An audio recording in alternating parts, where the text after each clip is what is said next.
Well, hello everyone, and welcome to another episode of the Pelt Music Podcast. Shortly, I'm going to get to chat with Connor Selby as he prepares to release his new album, The Truth Comes Out Eventually, which is out on August the 29th.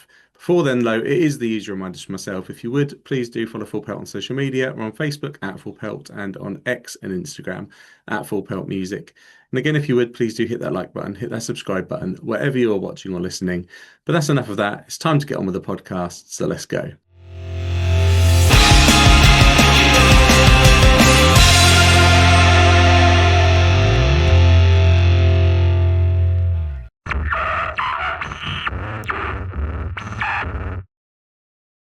So, welcome, Connor Selby, to the Pelt Music Podcast today. Absolutely delighted to have you on because we get to talk all things The Truth Comes Out Eventually, which, as it is the 1st of August, we can officially say comes out this month. How excited are you? Yeah, yeah, I'm very excited. Yeah, it's been a long time coming with this album, and yeah, I can't wait to get it out to the world. Yeah, no, absolutely. Listeners are in for a real treat, having had a quick sneak peek of it. Really loving the album and looking forward to spending Oh, some more thanks. time with it. It's out on the 29th of August for listeners. So obviously still time to pre-order. Hopefully we can whet your appetite over the next sort of 20 to 30 minutes. And obviously it is an exciting time pre-release of an album, but I'm wondering as well, this is very clearly your most personal collection of songs that you've put out so far. Is there any trepidation that comes with that? Is there any sort of, are you nervous at sort of pulling back that curtain a little bit? I'm not really sure, to be honest. I mean, I certainly used to, get nervous about that sort of thing when I was younger and when I was, just starting off writing songs. But I think at this point, um, I just kind of accepted that it is what it is, and obviously people will make of it what they will. And I think an important part of being a songwriter is accepting that once you've written and released the song, it belongs to the world at that point, and you got to let it go. I love the way you phrase that because I often say the same. Obviously, once a song is out there, it does belong to the world, and listeners to the Yeah, songs will interpret them in their own way and apply their own meanings to them. And relatability of tracks is something that I just, I love when I can sort of buy into a track and whether it's understanding what the artist was trying to deliver through that track or applying my own sort of personal circumstances to it and my own meanings to it. When you can connect to music on a deeper level, it obviously is just so much more vital, in my opinion. And the first yeah, track, absolutely. yeah, the first track is a track that sort of sums that up to some extent for me that you released from the album, a track called Someone. And I'm always interested as well for just the mindset behind why that was the first track to come out from the album, because it's a key decision to make when you're putting a new piece of work out into the world. It's the first impression, it's a bit of a statement of what's to come. So the question is, what about Someone stood out to you to be that first track from the album? Um, Basically, the main reason I put it first is because it's an upbeat song, and I have a tendency to write more slower ballad type songs with that are more kind of melancholy, but that song, that's for me at least, it's a joyous song. I'm trying to express, the feeling of love and joy. And that's kind of the statement I wanted to open the album with, just, to get people, to get people invested in it. And obviously there is a lot of other stuff on there which is a bit more melancholy, but I don't want people to assume that that's the only thing I can do. I want people to, because music for me is about exploring all the different aspects of the human experience, the good and the bad. And that song for me is very much, about celebrating the good and you know g- good feeling of when you find someone who really loves you for who you are and accepts you for who you are. Yeah, I think it worked perfectly as an introduction. Again, as having had a sneak peek of the sort of album as a whole. Like, I think that's a really good introduction and a good starting point for listeners. Again, if we're trying to whet your appetites, there are links in the bio of this episode. I would click through and obviously check out someone to sort of understand where we're going. But along the sort of melancholy lines as well, obviously your latest single is Amelia. Which has come out as we talk a couple of days ago. So, what can you tell us about your latest single? So Amelia is an interesting song because I wrote it many years ago when I was in my late teens. I can't remember exactly when, but yeah, I sort of wrote it when I was going through a big folk phase and really obsessed with people like Nick Drake and that sort of thing. And yeah, it's a song I've had all these years. I never forgot about it. It's always been there.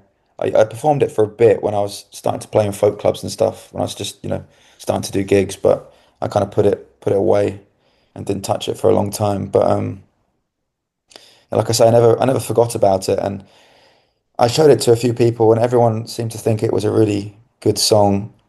Um, and with this album, as you mentioned before, it is definitely more an exploration of me, and I tried to get to the core of who I am as a person and as an artist. And I think all these different aspects of the music that I like and the music that goes into what becomes my music.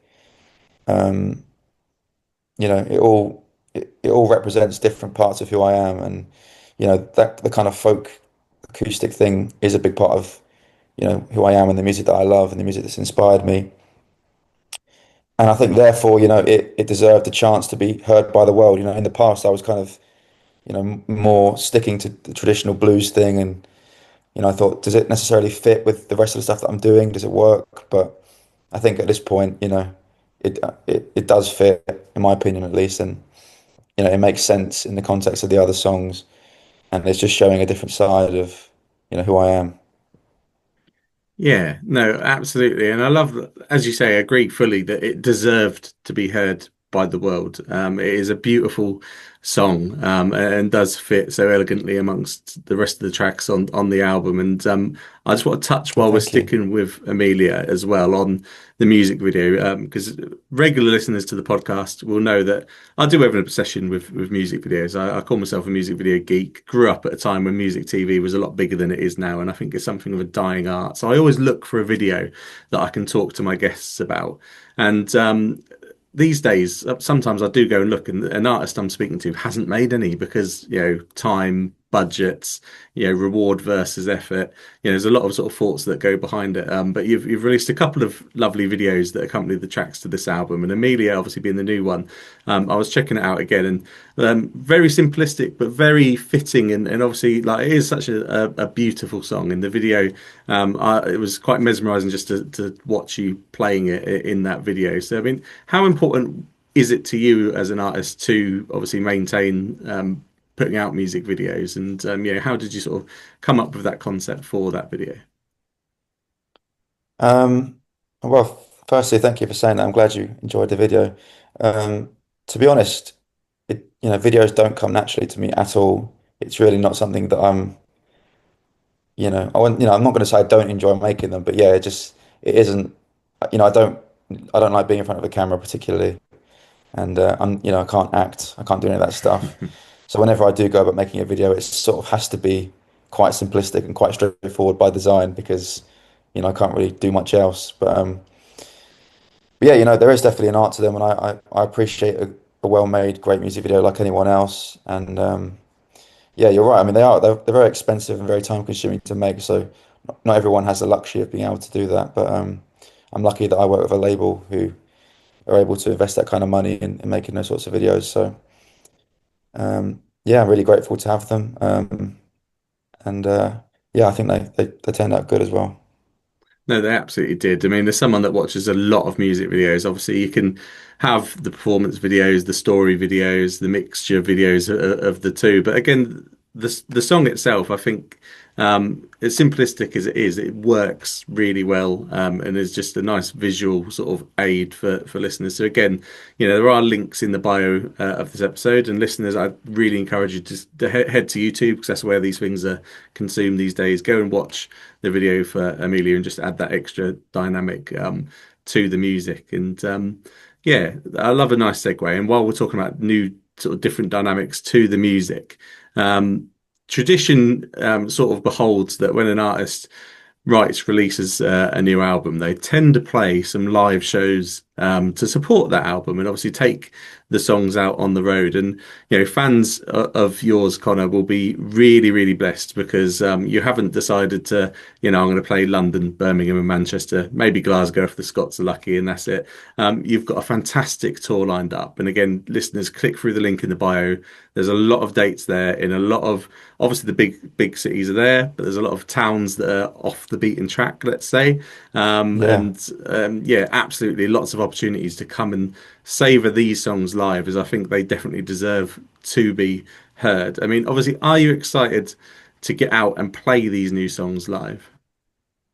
Yeah, absolutely. Yeah, I really am. I mean, I've been playing a few of them for a while because, as I mentioned before, this album has been quite a long time coming. I recorded it over a year ago now, and yeah, some of these songs I've been playing for a while. But yeah, I'm really looking forward to, going out and playing the whole album and, really getting these songs out to the people, and also just to hear how people respond to them. That's the main thing. And obviously, the live dynamic is very different to the studio recordings, but yeah, I've been starting to do a few more of the acoustic ones in the last couple of shows, and people are really responding to them, which is great. And I hope that continues throughout the tour. Well, I'm sure it will. And obviously, you say about getting to see how these songs resonate with the audience. I'm always intrigued as well. Obviously, depending on artists' kind of creative processes. I mean, sometimes songs are designed from the outset as I'm writing this to be played live. Sometimes, obviously, you write a song and then afterwards think, right now, I need to figure out how I'm going to deliver this on a live setting. I mean, the songs you've touched on that you've played already whilst out on the road, have they translated across to the stage the way that you expected them to? Yeah, it's a good question. When I write all these songs, it basically starts with me and an acoustic guitar. So that's kind of the nucleus of the song. And then, when I take it to the studio, obviously, um, there's a lot of elaborate stuff on the record, like horns and backing vocals and stuff, which I can't take out on the road with me. But fundamentally, the core of the song is just me and the guitar. So the way I see it, it's just an extension of that with the band. I think fundamentally it doesn't really change. It's just adding more elements, like the core and the soul of the music is sort of established in the song, if that makes sense. I play with a lot of different musicians, and everyone brings their own thing to the music. But fundamentally, I feel like it's very much my vision, and the songs are written in such a way that people can interpret them in the way that they like to, and add their own thing to it. But they're fundamentally I've kind of lost my train of thought. Yeah, they're fundamentally the core of the song is fundamentally there, is what I'm trying to say. Yeah, no, I understood, and yeah, no, fascinating always to get these insights. And something else I was sort of keen to just understand a little bit. Now, I got to experience the Connor Selby live experience supporting the Who. Now, obviously, Oh, absolutely wow. legendary act, and yeah, when you look at the artists that you've got to share a stage with as a supporting act, and you've gone out and played some big tours with some fantastic artists. I'm just interested as well, as a younger musician getting to experience these shows put on by these legends, how much they have influenced your headline shows, what you've maybe taken away from those experiences. Yeah, I mean, I guess, that gig for me in particularly, the one with the Who, that was like almost like an Alice in Wonderland situation where I just went into this like, almost dream world for a day and got to experience, what it's like at that level, like the music industry, and being on the stage at Wembley Stadium and watching the Who from the side of the stage. We got to watch their whole show, and just hanging around backstage and just soaking everything up. It was really an amazing and inspiring experience. And in terms of my own shows, like it's definitely something I've been having to put a lot of work into developing. I don't think I'm particularly a natural performer. When I started, I found it very difficult, and I used to get quite nervous. But you know, that Wembley show for me was like just showing the limits of where this can go. And ever since that day, I've just been aspiring and working to get to that level. I mean, obviously, I'm never realistically, I'm never going to get to that level, but you can always aspire to be great, and that's what I'm trying to do basically. Just constantly working, on myself, my singing, my playing, just all the aspects of putting on a show really. I'm trying to make it entertaining for people and meaningful as well, because there's a fine line between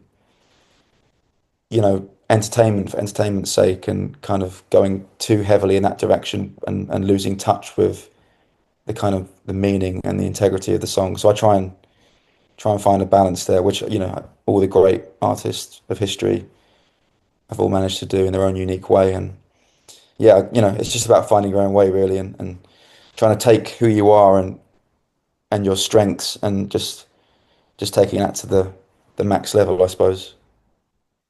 Yeah, no, just as fascinating as I thought it would be. Really insightful, and obviously building towards the headline tour. You'll be thinking already about your set list, and we have a little segment that we call set list science. I mean, I've said I'm a music video geek. I'm a set list geek as well. Obviously, I'm always fascinated by the sort of integrity and structure of set lists for bands, because again there is an art to it, I feel, to get it right and obviously make it work for you, because obviously you've got to consider the technical elements. Maybe there's a tune change, you need to change your Yeah. guitar, obviously, but the flow for the audience as well. So I mean, simple question for the segment is, how much importance do you place into the structure of your set lists, and have you got any rules that you tend to follow?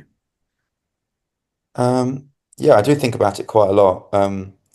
I'm not the kind of person who radically changes the set list from gig to gig. I tend to keep it fairly consistent. Obviously, you change things here and there, but yeah, I definitely feel it's really important to have an arc in the set and to try and create a sense of dynamic and to take people on a journey, musically. And when it comes down to the songs as well, it's something I feel that's really important. Like when you write a song, it needs to have some kind of drama to it, and it needs to have a start, a middle, and an end, and it needs to it needs to build to something. And at least for me, that's what I find really captivating about music and performing. And when I go to concerts, that's what really moves me. And yeah, like I was saying before, you want to be entertaining. You want to, obviously, when you go and see a concert, the entertainment aspect is very important. Um, but yeah, I like to have a varied set list, and have a little. Well, I've started to have a little acoustic portion in the middle of the set where I bring everything down. And like I said, I've been playing Amelia at the last couple of shows, just on my own, and then the other more acoustic songs, and yeah, just lots of different tempos and textures and dynamics, and all that sort of thing. Yeah, I mean, the word I picked up on there was story, and I love when an artist sort of describes a set list as a story, because it kind of is. You are taking the audience on a journey with you, and your songs are say very captivating, and Oh, it's thank you. some sort of an experience. Obviously, Wembley would have been a different experience to what I will expect on the tour, and I'm absolutely going to come and catch a show on the tour. Really excited to hear these songs Oh, thanks live. a lot. Yeah, listeners, I would absolutely encourage to do the same. And just to wrap up the sort of live sort of discussion, we have another little opportunity where I always ask. We're big supporters of grassroots music venues, and I say I love looking at the tour list that you've got, because you are going to some cracking like independent venues that obviously at this time yeah, you don't run an independent music venue in 2025 to make money. You're doing it because you love Mm. music and you want to give a platform to artists such as yourself. So I always like just to get the artist guest on the podcast to give a shout out to a venue that means something to them. So, Connor, is there a venue you would like to give a shout out to today? Um, yeah, let me think. Yeah, I mean, I've played so many incredible venues over the years, and you are right. Like people who put on events at grassroots music venues do it for the love of it, and particularly in the blues scene, that's very much the case. I mean, there's so many great clubs up and down the country. You know, one one club that comes to mind is a place called the Tuesday Night Music Club in South London, and that's kind of like a sort of hub for the UK blues scene. The guy who runs it, Richard Dunning, he's the chair of the UK Blues Federation, so it's it tends to be the sort of place where a lot of bands start out. When I first played there, I think it was 2018, and he was one of the first guys to give me a chance. But yeah, I mean, there's so many great clubs all over the place. I don't want to necessarily pick just one, but yeah, that's the one that comes to mind. Yeah, no, incredibly well put. Like I say, it's a difficult question to pick one because there are so many great people out there running these venues, and obviously, listeners, support your local venue, support Connor absolutely on this tour. Head along to one of Connor's shows, experience these songs live. The best way to obviously decide where you want to go is to head to Connor's social media because that's where we do all of our kind of learning on these things these days. So I always give out the social handles. And I mean, I'd like to think people might find you without my help. But there are links in the bio, and listeners on Instagram and TikTok, it's Connor James Selby. And on Facebook, it is Connor Selby Music. Please do head along, give Connor a follow.